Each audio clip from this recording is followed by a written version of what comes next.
பாழகன் வேண்டி எழுதிட பார்க்கடல் நீந்தபிரான் மாலுக்கு சக்கரம் அன்று அருள் செய்திட்ட மாலுக்கு சக்கரம் அன்று அருள் செய்திட்ட மன்னிய தில்லை அதனுள் ஆலிக்கும் அந்தனர் வாழ்கின்ற தில்லை சிற்றம்பலத்தில் இடமாக பாவித்து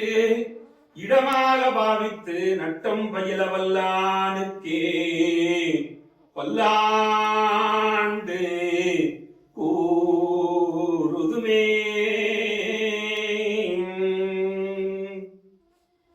இந்த மாதவதம் கூட்டத்தை எம்பிரான்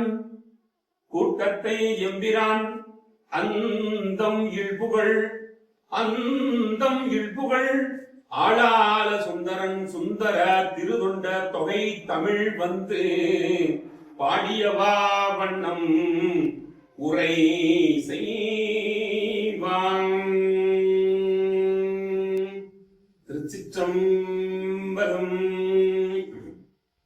வான்முகில் வளாது பெய்க மலிவலம் சுரக்க மன்னன் கோன்முறை அரசு செய்க குறைவு இல்லாத உயிர்கள் வாழ்க நான்மறை அறங்கள் ஓங்க நச்சவம் வேள்வி மல்க மேன்மைக்குள் செய்வ நீதி விளங்குக உலகமெல்லாம் மேன்மைக்குள் செய்வ நீதி விளங்குக உலகமெல்லாம்.